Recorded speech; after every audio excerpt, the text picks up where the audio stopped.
Paspaudžiu. Čia dar mažai.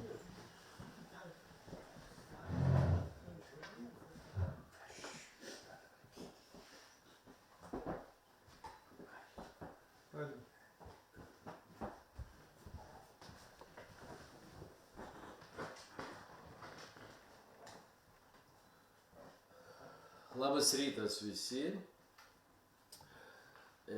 Šiandien pamokslausiu Dievo žodį ir mano pamokslas vadinasi Kaip nugalėti nusivylimą.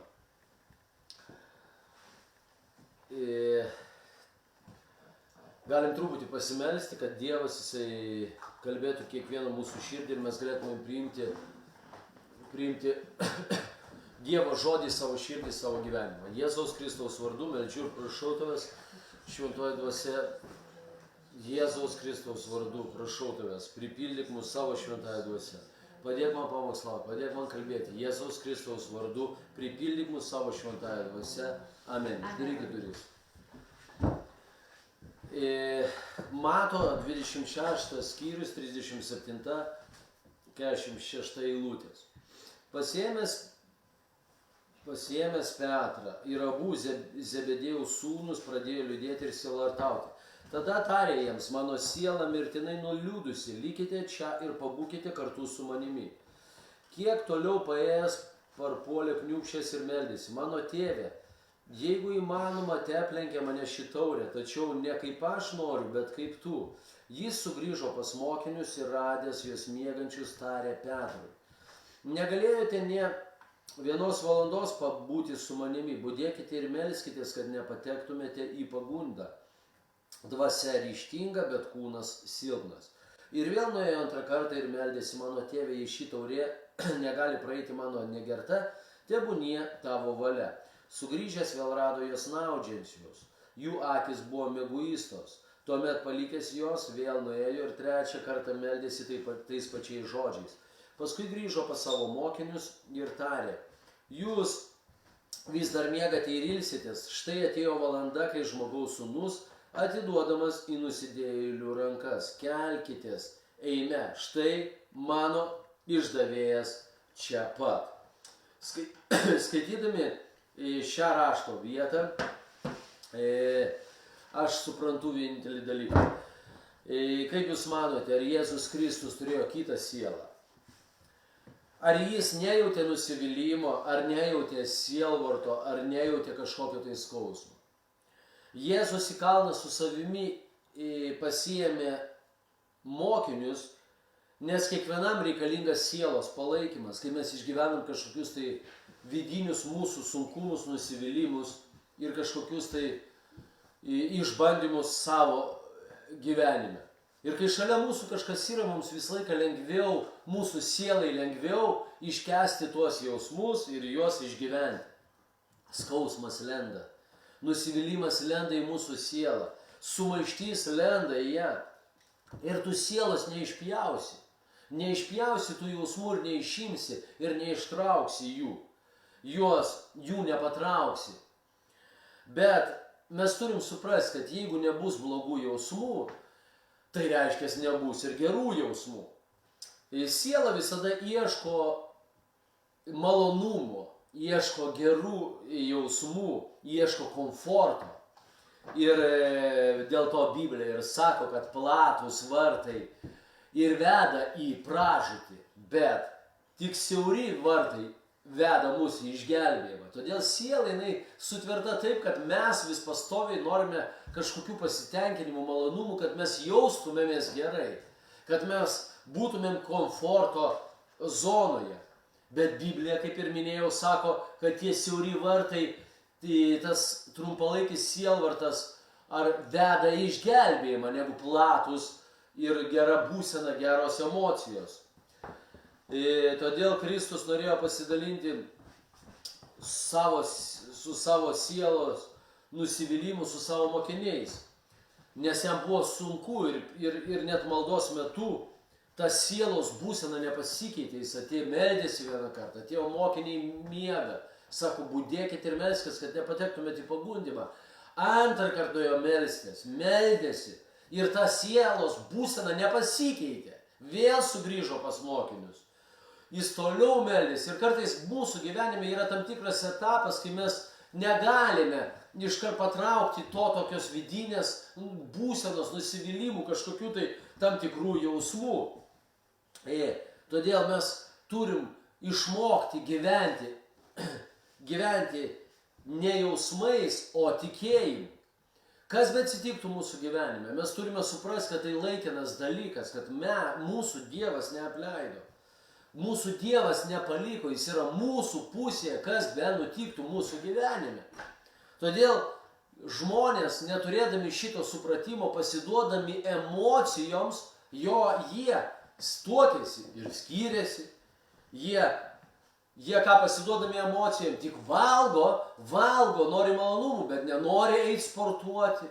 Jie pyksta, bet nenori atleisti. Iš esmės, tikėjimas tai nėra jausmas kažkoks, tai nėra mūsų, tai nėra kažkoks, jis nėra emocionalus tikėjimas.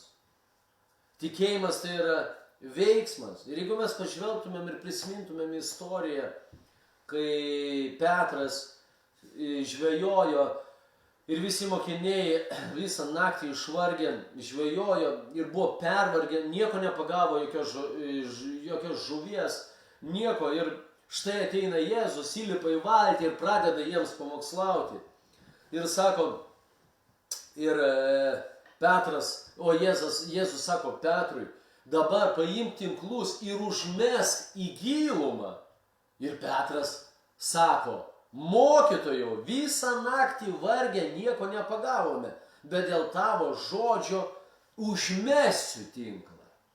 Įsivaizduokit, jis alkanas, išvargęs, nori miego, nieko nepagavo. Ir štai Jėzus ateina toj būsenai ir įsivaizduokit, ką Petras išgyveno ir visi tie žvejai sako, mesk tinklą į gilumą. Bet Petras sako, gerai, dėl tavo žodžio užmesiu tinklą. Jie tai padarė, jie pagavo daugybę žuvų, kad net tinklas pradėjo trūkinėti. Tai kas yra tikėjimas? Gera nuotaika ar gera būsena? Ne, tai žodžio vykdymas net tada, kai tu jautiesi blogai. Net jeigu tu išgyveni kažkokį tai sunkų etapą savo gyvenime, tu turi suprasti, kad mes neturim pasiduoti šitai emocijų lygyje, užstrigti jame. Mes turim suprasti, kad Dievas mūsų gelbėtojas, jis mūsų užuovėja, jis mūsų viešpats, kuris yra mūsų pusėje. Jis praves mus per visus sunkumus. Bet jeigu mes norėsim pasilikti tame jausmų lygyje, mes negalėsim matyti viešpatį. Prisimenat paskutinę vakarienę. Pilnas stalas vaišių. Maistas, gera kompanija, gera nuotaika, bendravimas. Bendravimas, tu jautiesi gerai. Ir Jėzus sako, šią naktį visi mokiniai mane paliks. Ir visi pradėjo galvoti, ar tai ne jis, ar tai ne jis, ar tai ne aš. Petras sako, prieina paskui net Petras, turintis labiau emocionaliai išgyvenimus, emocionalesnius, sako, net jeigu jie visi šitie paliks tave, aš tikrai tavęs neišduosiu. Tu gali pasitikėti manimi. Ir kas nutinka? Sako Jėzus, net gaidžiui nepragydus, jau tu išduosi mane. Net. Ir žodžiu, ką Biblija sako, kai Petras pateko į kitas aplinkybės, jis prisiekinėjo, kad nepažįsta Jėzaus. Ir gaidys, nes trečiąkart sugėdojo ir Petras atsižadėjo Kristaus. Patekęs į kitas aplinkybės ir situacijas. Net mano vertimas sako, kai jisai buvo tenais ir šildėsi, įsivaizduokite, apaštalas, kuris išrinktas viešpaties mokinys, kuris eidavo ir nuo jo šešėlio demonai išeidinėdavo, žmonės gaudavo išgydymus Ir sako, moteris ten prie to laužo, vienas žmogus sako, ar ne tu buvai su Jėzumi? Ir jis, mano vertimas sako, pradėjo keiktis. Ir sako, ne aš. Jis atsižadėjo Kristaus. Sako, tavo tarmė kaip Kristaus. Ir mes suprantame, kad Biblija sako, palaimintas žmogus, kuris atmeta nedorėlių patarimus, kas neina į nusidėjėlio keliu ir nebendrauja su pašaipūnais, bet džiaugiasi viešpaties įstatymu ir mąsto jo įstatymą dieną naktį. Jis lyg medis pasodintas prie tekančio vandens, duodantis vaisių laikui atėjus, o lapai nevysta. Kad ir ką jis darytų, jam sekasi. Sako, palaimintas žmogus, kuris nesėdi nusidėjėlių draugijoje, kitas ir nebendrauja su pašaipūnais, kitas vertimas sako. Jis lyg medis pasodintas prie tekančio vandens ir duodantis vaisių atėjus metui. O kiek žmonių yra su išdžiūvusiais gyvenimais. Tikėk, bet nejausk, šiandien mano žinia tau. Nepasiduok tais jausmais, nebūk vedamas tų jausmų, nes velnias ieško, kaip gali įsiveržti į tavo gyvenimą. Jis kaip riaumojantis liūtas, slankiojantis aplinkui, bandydamas tave praryti. Jis ieškos visų galimybių ir būdų, kaip galės prasiveržti į tavo gyvenimą. Ir viena iš priežasčių atvirų durų, tai yra tavo negatyvios emocijos, kuriomis tu gyveni ir nustoji pasitikėti viešpačiu Jėzu Kristumi. Pasipriešinkite velniui tvirtų tikėjimų ir jis bėgs nuo jūsų. Uždarykite visas duris. Yra langai, yra duris, mes turim jas uždaryti, kad neįsileisti piktojo į savo gyvenimą. Ir pats didžiausias, kaip čia pasakyti, ginklas prieš velnę. Kas? Šventas gyvenimas. Gyventi šventai. Tai reiškia stengtis išstatyti barjerus, išstatyti sienas ir neleisti piktajam įsiveržti į tavo gyvenimą. Penktadienį įvyko situacija. Mane užpuolė vienas ten jaunuolis, jau žinom, apie jį jau policijoje viskas pranešta, jis bandė užpult mane, įsiveržė į mašiną ir aš laikiau su žmogum duris, laikiau duris, jis bandė koją trėmės, laikė, atidaryt, mes laikėm duris. Aišku, jis išplėšė jas, bet mes iššokam greitai tenais. Su manim buvo žmogus, kuris irgi išbėgo iš karto. Ką aš noriu jums pasakyti? Kad taip atrodo dvasinis pasaulis. Mes neturim leisti kažkam įsiveržti į mūsų erdvę, į mūsų gyvenimą. Ir pats svarbiausias ginklas tai šventumas. Kai mes nusidedam, mes darom nuodėmes, mes išgyvenam kažkokį nusivylimą, išgyvenam kažkokį pasmerkimą. Arba apskritai, tai mes atveriam duris velniui. Mes turim įstatyti sienas, įstatyti barjerus. Dėl to nepasiduok tom emocijom. Ir aš toks truputį sutrikęs buvau ir toks man mintis ateina, galvoju, viešpats mane išsirinko pastoriumi. Čia mane bando mušti, stumdyti, keikti, šmeižti. O aš toks galvoju, toks pas mane net sukilo ta vidinė tokia būsena, galvoju, toks pyktis ant Dievo man. Kodėl viešpatie? Tu išsirinkai mane, dabar čia mane visi stumdys, pardys, muš, o aš privalau atleisti. Turiu vengti visą laiką tų visų situacijų. Kažkas mane įskaudina, atleist turiu. O dar kažkas stovi šalia, atleistugi pastorius. Taip. Kažkas čia stumdo, turiu atleisti. Ir galvoju, Dieve, aš toks pyktis man galvoju. Bet iš kitos pusės kita mintis. Dieve atleisk. atleisk už netikėjimą tavimi. Tu esi mano skydas, mano užuovėja, mano bokštas. Aš pasitikiu tavimi. Ir brolis man vienas sako iš mūsų bendruomenės, sako, pastoriau, jūgi tau nieko nenutiko. Nu rimtai nieko nenutiko. Aš kalbu, kad jeigu mes sustriksime tose emocijose, negatyvioj būsenoj, mes negalėsim matyti viešpaties, mes negalėsim siekti tikslų, mes negalėsim praeiti iki galo. Dėl to mes turim gyventi tikėjimu, o ne jausmais. Aplinkybės nugali tas, kas nugali savo jausmus. Dažniausias pralaimėjimas ateina ne kovos lauke, bet jausmuose. Kai tu praloši, pasilieki toj būsenai, kai tavo dvasia, kai tu jauti didžiulį pralaimėjimą, nusivylimą, jauti, kaip čia, išgyveni kažkokią tai nuoskaudas, neteisybę, ar dar kažkokią būseną, išgyveni savo vidinę būseną. Tie pralaimėjimai ateina jausmuose, ne kovoje, o jausmuose, kai tu pradedi jausti, kai tu pradedi matyti, kai tu pradeda atrodyti. Stop, sakyk savo, Jėzaus Kristaus vardu. Aš esu nugalėtojas Jėzuje Kristuje.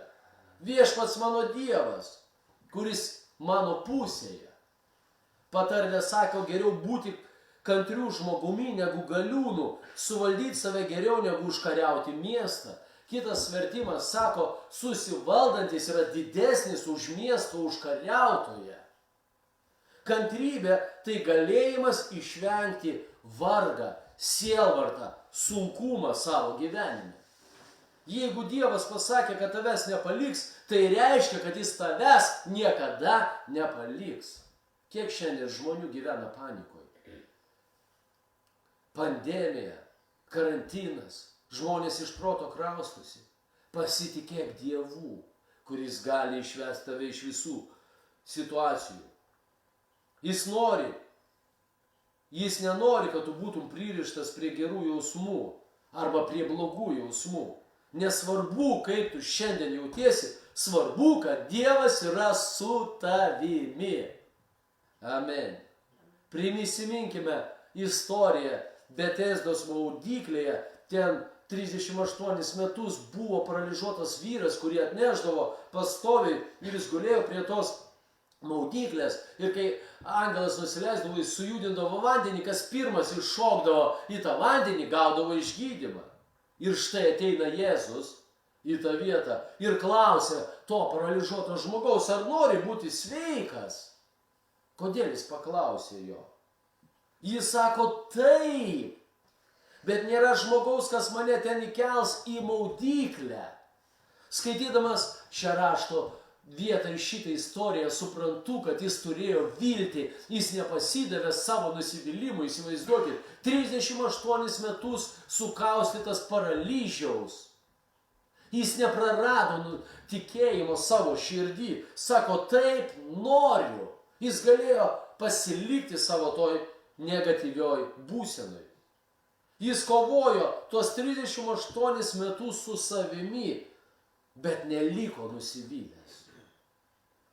Prisiminkime Jozuę ir Kalebą, kuris 40 metų neprarado tikėjimo, kad pažado žemė priklauso jiems. Prisiminkime Abraomą, kuris neprarado tikėjimą daugybę metų, kad gims pas jį vaikas.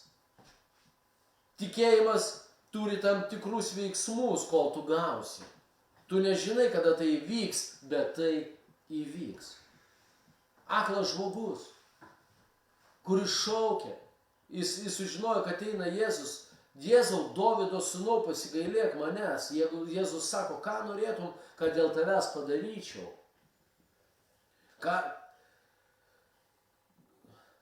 Ar tu jauti nusivylimą? Ar sielvartą, ar neteisybę, neprarask tikėjimo Dievu. Tikėk, kad gausi iš viešpaties ir tikrai tu gausi. Dovydas ateina į Ciklagą, tokį miestą, ir ten visas miestas sudegintas, o jų žmonas ir sūnus ir dukteris išvedė į nelaisvę. Dovydas su savo kariais, kurie buvo stiprus kariai, stipriai verkė ir sielvartavo. Net jo kariai grasino Dovydą užmušti, bet Dovydas ieškojo jėgų pas viešpatį savo Dievą.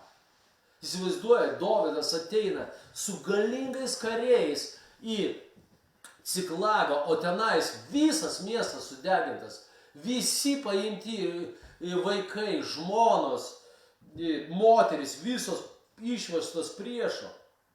Jie puola, verkia, tai tiek daug verkia, Biblija sako, kad jie jau nebegalėjo verkti, nebeliko ašarų.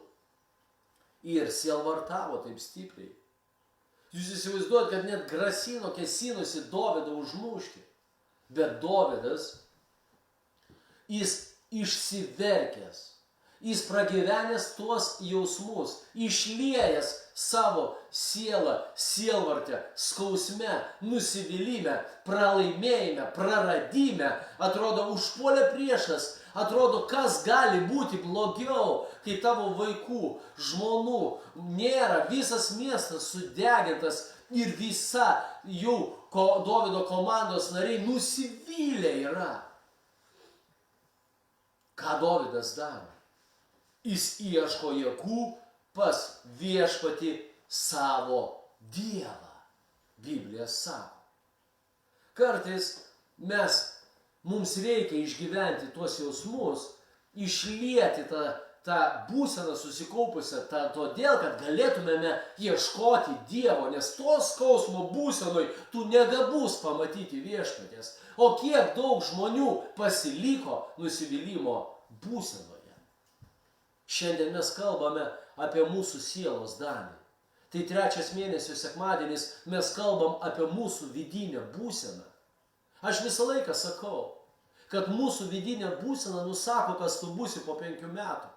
Jeigu tu nusivylęs, jeigu tu kompleksuotas, jeigu tu įsiskaudinęs, jeigu tu pralaimėjęs, jeigu tu netiki savimi, jeigu tu atrodo sunaikintas viduje, tu negalėsi siekti tikslų, pasiekti tikslų, o jeigu ir pasieksi, būsi pats nelaimingiausias žmogus, viskuom nepatenkintas. Bet jeigu tu širdį nugalėtojas, tu širdį žinai, kad tu ne auka, tu nugalėtojas Jėzuje Kristuje, tu pergalingas Dievo vaikas, tu supranti, kad ištversi visus sunkumus, kad Kristus žino tave, kad jis tavo pusėje, tu žinai, kad tai laikini dalykai, tavo vidus yra nugalėtojo, tu gali pasiekti didelius dalykus. Amen. Mūsų vidinė būsena nusako, kas mes būsim po 5 metų. Todėl aš visą laiką sakau, atverskime Efeziečiams 3 skyrius, aš mėgstu šitą rašto vietą, kuri man labai patinka. Aš visiems ją sakau. Efeziečiams 3 skyrius, 14-16 eilutės. Dėl to aš klaupiuosi prieš mūsų viešpaties Jėzaus Kristaus tėvą, iš kurio visa šeima danguje ir žemėje turi vardą, kad jis savo šlovės turtų duotų jums sustiprėti jo jėga per dvasią vidinėme žmoguje. Sako, kad jo dvasios jėga mes galėtumėm sustiprinti savo vidinį žmogų. Dvasios parašyta iš didžiosios raidės. Ir kai mes meldžiame šventosios dvasios jėga, mes galime iš aukos tapti nugalėtojais. Tada šventoji dvasia dirba su mūsų sielos šiukšlėmis, įsiskaudinimais, nuoskaudom, sielvartų, nusivylimų. Kai mes meldžiamės, šventoji dvasia daro darbą mūsų gyvenime ir sustiprina mūsų vidinį žmogų. Amen. Ir yra toks pasakymas, dvasia virš visko, ir mes tada tampame virš situacijos nugalėtojai Jėzuje Kristuje. Kas beatsitiktų į tavo gyvenime, tu tampi nugalėtojas Jėzuje Kristuje. Yra gyvenime problemos, kurios niekada nedings iš mūsų gyvenimo.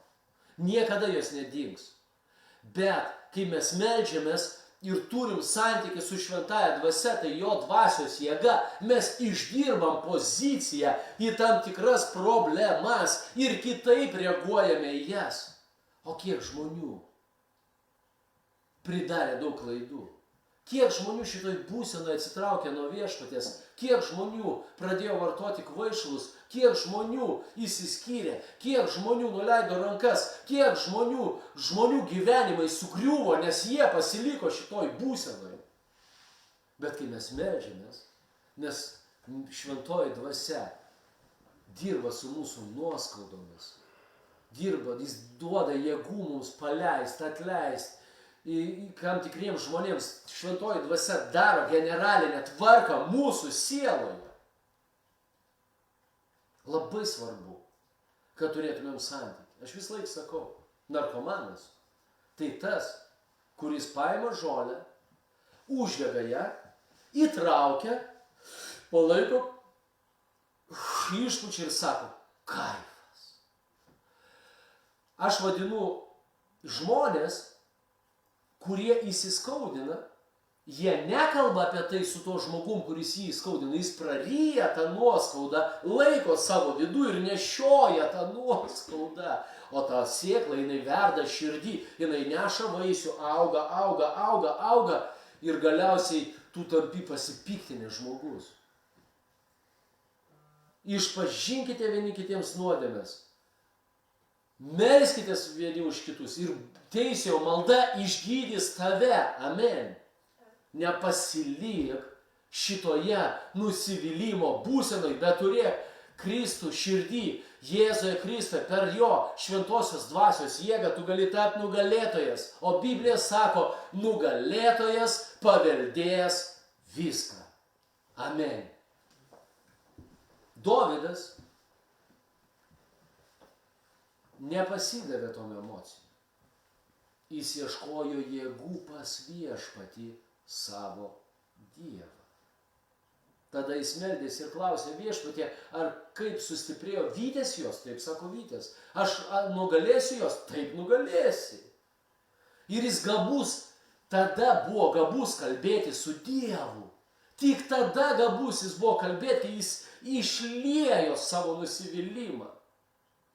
Todėl šiandien ta situacija skirta tau, jeigu tu gyveni kažkokioj mėsmaliai, tau reikia kartais išgyventi, pasupras, kad tu turi suprast, kokia bebūtų tavo šiandien nuotaika, kokia bebūtų tavo šiandien finansinė padėtis, kas benutiktų tavo šiandien gyvenime, pasitikėk Dievu ir tai nėra jausmas, nepasiduok emocijom, nepasiduok jausmams, nes tikėjimas nėra emocionalus. Amen. Nusivylimo būsenai sunku ieškoti Dievo ir su juo kalbėtis. Aš visą laiką kaip žaidžiu biliardą pas mus reabilitacijos centre su mūsų žmonėmis, kurie čia atlieka reabilitaciją. Būnu ne kartą nugalėtas. Ir kaip aš pralošiu, jaučiu tokį vidinį nusivylimą. Ir žodžiu, toks nepasitenkinimas labai. Bet aš suprantu, kad jeigu aš pasiduosiu su tom emocijom, aš tikrai negalėsiu geriau žaisti. Aš tada neleidžiu emocijom užvaldyti manęs ir sakau, neleidžiu tiesiog tai būsenai užvaldyti manęs. Ir kai neleidžiu to daryti, aš pradedu žaisti geriau. Ir kartais laimiu. Todėl mes neturim pasilikti šitoj būsenai. Prisimenu, kai lankiau mokykloje dūdas, aš tokį bosų grojau, toks buvo didelis instrumentas. Ir buvo muzikos mokytas, jis visą laiką sakydavo, persikas, kaip jūs gerai grojat. Bet sakydavo, jūs turite treniruotis, aš jums neglostysiu jūsų, jūs turite pradžiai pūsti. Duodavo tokius antgalius ir pūsti reikėdavo, pūsti, dėti pastangas. Jis sakydavo, tu negerai darai, pūsti. Ir sakydavo, supraskite vienintelę taisyklę, kad jūs ne visada turit girdėti komplimentus, kad galėtumėt keistis. Jums reikalinga kritika, jūs turite pūsti, kad gražiai grotumėte. kaip persikas sako. Todėl Dievas pažadėjo Jozui, kad jie įeis į pažado žemę. Jie užkovojo pirmą miestą ir Dievas pasakė, nieko neimti iš to miesto, bet Achanas paėmė aukso gabalą, bet per tai jis pražuvo ir jo šeima. Tada jie nuėjo į sekantį miestą Ają ir jame pralaimėjo kovą, nors miestas buvo nedidelis. Jozai ir vyresnieji griuvo ant žemės ir verkė ir nusivylė, nusivylė tuo, kad pralošė kovą, tada Dievas parodė, kad reikia patraukti tai, kas per ką atėjo prakeikimas. Ir kai jie patraukė, kas buvo skirtas sunaikinimui, jie vėl laimėjo kovas. Kas susitvarko su savo jausmais, tas susitvarko su savo aplinkybėmis. Kartais mums reikia daug pastangų, kad pasiektumėm tikslą. Dievas nori, kad mes gyventumėm tikėjimu, o ne jausmais. Velnias nori mus kontroliuoti, manipuliuoti žmogumi per jausmus. Jeigu paklaustumėm sėkmingų žmonių, jie pasakytų, kad jie išgyveno tūkstančius bandymų, tūkstančius nesėkmių, bet jie nesustojo. Kai mes matom tą sėkmės viršūnę, tu supranti, kad tenais buvo daug nusivylimų, daug kritikos, daug išpuolių, daug vidinių konfliktų, kuriuos jie turėjo nugalėti, išgyventi jos, nepasiduoti tom emocijom, bet stotis toliau ir judėti į priekį. Tavo nusivylimo sielvarto būsena tai normalus dalykas ir nuo jų nereikia bėgti. Išgyvent tuos jausmus ir judėk toliau į priekį link savo tikslą. Jeigu mes prisimintumėm Kristų, kuris atėjo į žemę turėdamas misiją, įsivaizduokime, jį pastoviai fariziejai bandė prigauti, jį pastoviai bandė užmėtyti akmenimis, Jėzų bandė nustumti nuo kalno, jis prarado pusbrolį Joną, jis išgyveno sielvartą, bet jisai žinojo savo misiją. Jis buvo pažemintas, jis išgyveno skausmą, jis buvo prikaltas ant kryžiaus ir kentėjo, bet jis nepasidavė tom emocijom.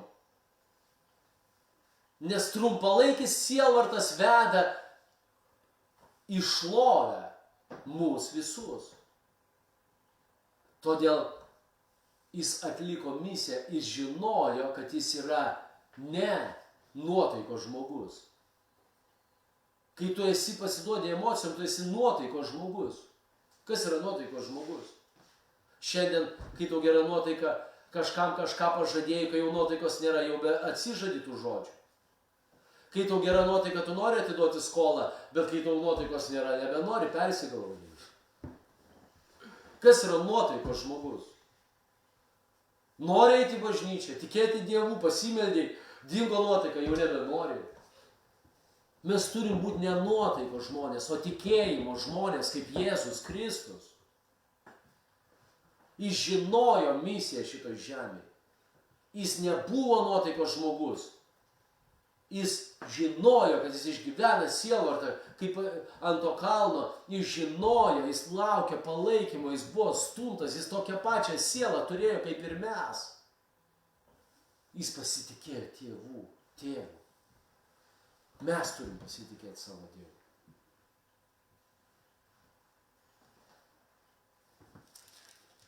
Šiandien mano žinia tau. Gyvenk tikėjimu, o ne emocijomis. Jokūbo 1.12. Palaimintas žmogus, kuris ištveria pagundymą, nes kai bus išbandytas, jis gaus gyvenimo vainiką, kurį Viešpats pažadėjo jį mylintiems.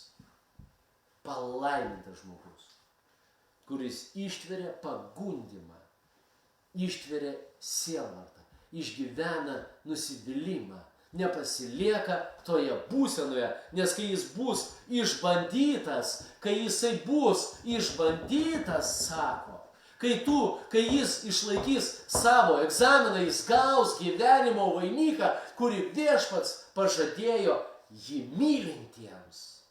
Amen.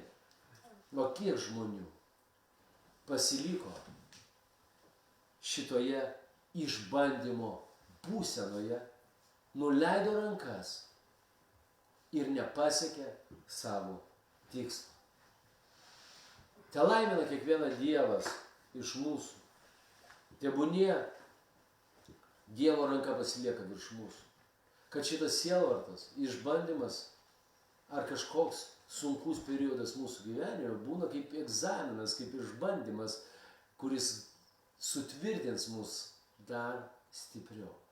Atsimink, jis taip stipriai myli tave, kad net išbandymo momentu jis yra šalia tavęs. Jis neduos tau tiek, ko tu negalėsi panešti. Bet jis nori užauginti tave, kad tu įgautum daugiau patirties, kad tu turėtum santykį su Dievu, kad tu dar daugiau ieškotum Dievo. Tada tau jis nereikalingas būtų. Tu sakytum, aš pats susitvarkiau. Ką man tada Dievas, aš pats toks stiprus ir protingas. Bet kai mes patenkam į šitą situaciją, mes pradedam ką daryti? Ieškoti Viešpaties. Ir Viešpats parodo savo šlovę mūsų gyvenime. Nepasilik šitoje pralaimėtojo būsenoje. Aš sakau, kad tu esi nugalėtojas Jėzuje Kristuje. Amen. Te laimina Viešpats kiekvieną iš mūsų. Jėzaus Kristaus vardu. Gyvenk tikėjimu, o ne jausmais. Būkit visi.